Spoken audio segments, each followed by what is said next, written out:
জানো তো রত্না, দেখতে দেখতে মেয়েটা আমাদের কত বড় হয়ে গেল, আর আজকে ওর বিয়ে। মনটা ভীষণ খারাপ করছে। আমার কি খারাপ করছে না? আমার তো মনটা বড্ড খারাপ করছে। মেয়েটা কত ছোট্টটি ছিল বলো। দেখো, দেখতে দেখতে ওর বিয়েও হয়ে গেল। মেয়েটাকে ছেড়ে থাকতে হবে ভেবে জেনেও বুকটা যেন আমার ফেটে যাচ্ছে। কি আর করবো বলো, মেয়ের মা যখন, তখন তো সব কষ্টই সহ্য করতে হবে। যাক, মেয়েটাকে যে ভালো জায়গায় দিতে পেরেছি এটাই আমার সন্তুষ্ট, তাই না বলো? এটা কিন্তু তুমি ঠিকই বলেছো রত্না। দীপের মতো একটা ভালো ছেলের হাতে যে আমি আমার মেয়েটাকে তুলে দিতে পেরেছি, এটা ভেবেও যেন আমি একটা স্বস্তি পাচ্ছি। কত ভালো পরিবার। আর শুধু দীপ কেন, দীপের বাড়ির সবাই, ওর দাদা বৌদি, ওর মা, প্রত্যেকেই আমার মেয়েকে নিজের মেয়ের মতো ভালোবাসে। হ্যাঁ হ্যাঁ, এটা কিন্তু তুমি একদম ঠিক কথা বলেছো। সত্যি তাই, দীপের মধ্যে একটা ভালো ছেলে আর এত সুন্দর একটা পরিবার। আমার মেয়ে খুব ভাগ্য করে জন্মেছিল যে দীপের মতো এত ভালো একটা ছেলে পেয়েছে, আর আমরাও দীপের মতো এত ভালো একটা জামাই পেয়েছি, তাই না বলো? হ্যাঁ, এটা কিন্তু তুমি একদম ঠিক কথা বলেছো। আর মন খারাপ করো না, চলো ওইদিকে বিয়ের অনুষ্ঠান হচ্ছে, যাই। এখানে দাঁড়িয়ে দাঁড়িয়ে আর বেশি কথা বলে লাভ নেই। হ্যাঁ হ্যাঁ, চলো মেয়েটার বিয়েটা একটু দেখি। চলো। হ্যাঁ হ্যাঁ, চলো। এবার তো গাঁট ছড়াটা বাঁধতে হবে। হ্যাঁ ঠাকুর মশাই, একটু শক্ত করে বাঁধবেন যাতে গিটটা না খুলে, কেউ অপরকে যেন শক্ত করে ধরে থাকে। হ্যাঁ ঠাকুর মশাই, হ্যাঁ বৌদি ঠিকই বলেছে, একটু জোরে গিট দেবেন। হ্যাঁ, আমার ভাই যা বউর প্রতি টান, ও গিট মারুক আর না মারুক জোরে, একটু হাত ছাড়বে না। মুখকে তো একদম চোখে হায় আমার ভাই। এটা কিন্তু তুমি ঠিকই বলেছো শুনি। আমাদের দীপ তো বউয়ের দিক থেকে চোখই সরাতে চাইছে না, যাই বলো। আর বউটি তো হয়েছে খুব ভালো, কত সুন্দরী বউ পেয়েছে। কার ভাই দেখতে হবে না? আমার ভাই বলে কথা, আমার ভাইটাও কি কম সুন্দর নাকি? না গো না বাপু, তোমার ভাই দীপকেও খুব সুন্দর দেখতে, আমাদের দীপকেও তো ভারী সুন্দর দেখতে। দাদা রে, সবসময় শক্ত করে ধরে রাখবি হাতটা, ঠিক আছে? দেখি তোমাদের গাঁট ছড়াটা দেখি, আমি একটু বেঁধে দিই। এই এই এই তোমাদের গাঁট ছড়াটা শক্ত করে বেঁধে দেওয়া হলো, আর কোনোদিন এই গাঁট ছড়া খুলবে না। এইবার হস্তবন্ধন হবে। আগে বরের হাত দাও, আর বরের হাতের উপরে কনের হাত দাও। এই তো একদম ঠিক হয়েছে। আজকে দেখেছিস কাম্মাকে কত ভালো লাগছে, কি সুন্দর লাগছে বল দেখতে। আমার তো খুব ভালো লাগছে, আমার মনে হচ্ছে কাম্মার পাশে গিয়ে আমি বসে পড়ি। নো নো নো নো, খবরদার না, এখন বসিস না। আরো এখন বিয়ের সময় বসতে নেই। কে বলেছে তোকে বসতে নেই? আমি গিয়ে এখন বসবো, আমার কাম্মার পাশে বসতে ইচ্ছা করছে। না রে, কাকার পাশে গিয়ে বসি গা, যাই। আরে আরে আরো দাঁড়া, আরো দাঁড়া না, ও যদি বসে তাহলে আমিও বসবো, আমিও যাই। আরে আরে দাঁড়া, আমিও বসবো, আমিও বসবো। জব বাবা, সবাই তো চলে গেল, বললাম বসতে নেই তাও বসছে না। আমি বা দাঁড়িয়ে থেকে কি করবো, আমিও চলে যাই। আই দাঁড়া, আমি আসছি, দাঁড়া দাঁড়া দাঁড়া। কাকাই কাকাই, তুমি আমাকে না ডেকে ওখানে বসে পড়েছো। কাকাই কাকাই, কাম্মা কাম্মা, আমি তোমার পাশে বসবো।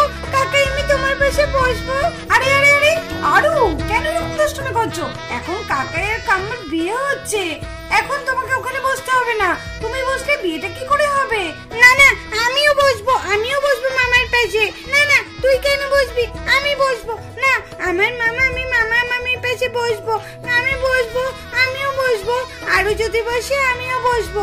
আরে আরে আরু, প্রিয়া, তোমরা এরকম কেন করছো? বিয়েটা হয়ে যাক, তারপরে তোমরা বসো। এবার সিঁদুরদান হবে, আপনারা একটা লজ্জা বস্ত্র ব্যবস্থা করে রাখুন। পারো, যাও লজ্জা বস্ত্রটা নিয়ে এসো, এবার তো সিঁদুরদান হবে। হ্যাঁ দিদি ভাই, এই তো এখানেই আছে, আমি সব জোগাড় করে রেখেছি। ঠাকুর মশাই, কোনো চিন্তা নেই, এই তো লজ্জা বস্ত্র এখানেই আছে। রাহুল, সিঁদুরদান হবে, ছবিগুলো ঠিকঠাক তোলো কিন্তু। বৌদি, একদম চিন্তা নেই, সব ছবিগুলো একদম পারফেক্ট হচ্ছে, তুমি দেখে নিও। আমরা তো এখানে কখন থেকে বসে আছি, আমাদের ছবিগুলো তুলেছো তো? আমাদের দুই বোনের ছবিগুলো ভালো করে একটু তোলো। দিদি, একদম চিন্তা করো না, তোমাদের সববার ছবি খুব সুন্দর করে নিচ্ছি আমি। প্রত্যেকটা ছবির সঙ্গেই তোমরা আছো। রাহুল, আমার আর আমার বউয়ের ছবিগুলো যেন ঠিকঠাক হয় দেখিস। দেখো দেখো, এখন থেকে বউয়ের প্রতি কত নজর। দাঁড়াও দাঁড়াও বাবু, তোমাদের ছবি তুলবে আর আমাদের ছবি তুলবে না নাকি? এই যে শুনছেন, হ্যাঁ কানে কালা নাকি? আরে আরে এই যে আপনাকে ডাকছি, আরে এই যে ক্যামেরাম্যান আপনাকে ডাকছি। আরে আমার একটা নাম আছে, আমার নাম এই যে বা ক্যামেরাম্যান কোনোটাই নয়। ওই তো ওই হলো রোহিত।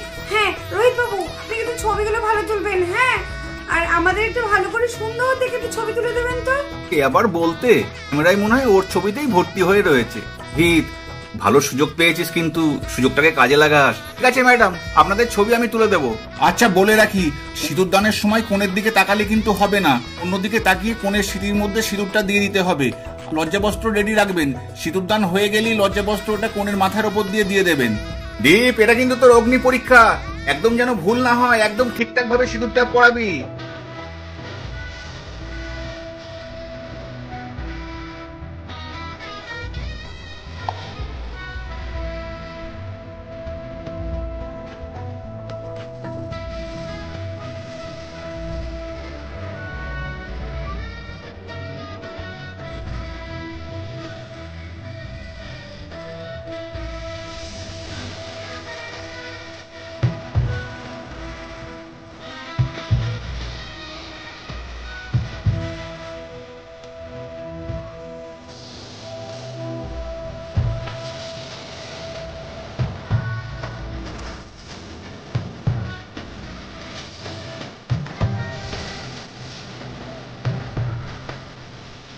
ভালো হয়েছে সিঁদুর দানটা, দারুণ হয়েছে। ঠিক বলেছিস সুমি, কি ভালো হয়েছে, খুব সুন্দর হয়েছে। ভাই কি সুন্দর সিঁদুরটা পরালি রে। আমার বরটা ভালো করে সিঁদুরই আমাকে পরাতে পারেনি, আমার চোখে মুখে একদম ফেলে দিয়েছিল। আরে তুমি শুধু আমার দোষ দিচ্ছ কেন?